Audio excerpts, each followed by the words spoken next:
Satu keluarga dengan dua bocah di Jember, Jawa Timur ditemukan bertahan hidup dengan menempati pos kamling sejak 1 tahun terakhir. Kebutuhan hidupnya pun berasal dari uluran tangan warga sekitar lokasi pos kamling. Di pos kamling Jalan Slamet Riyadi, Kecamatan Patrang, Jember, Jawa Timur, Solehudin bertahan hidup bersama dua orang anaknya yang masih berusia 8 dan 9 tahun. Tinggal dan bertahan hidup di pos kamling dengan keterbatasan telah dijalani selama kurang lebih 1 tahun terakhir. Sebelumnya keluarga ini hidup berpindah-pindah dari kampung ke kampung dengan memanfaatkan pos kamling atau rumah kosong untuk tempat tinggalnya. Hal ini dilakukan sejak kematian istrinya yang meninggal dunia akibat kecelakaan saat bekerja di Pulau Bali yang membuat Solehudin membawa keluarga kecilnya hidup dan bertahan kembali ke Jember. Namun Solehudin yang berasal dari Desa Sempolan, Kecamatan Silo, Jember, tak bisa kembali ke kampung halamannya karena kedua orang tuanya telah meninggal dunia.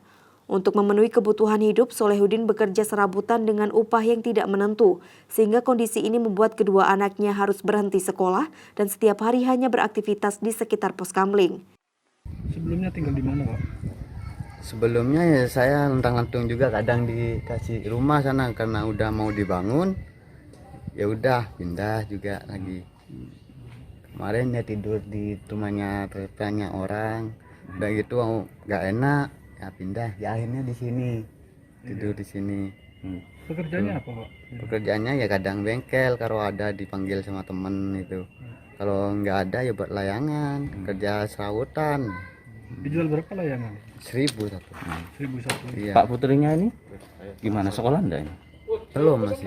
Hah? Belum. Enggak sekolah. Kenapa, Pak? Ya karena masih penghasilannya masih belum stabil, ha. Keluarga ini akhirnya mendapatkan perhatian khusus dari Dinas Sosial Kabupaten Jember, Jawa Timur dengan memindahkan ke tempat lebih layak berikut pemenuhan kebutuhan hidup dan biaya pendidikan kedua anaknya.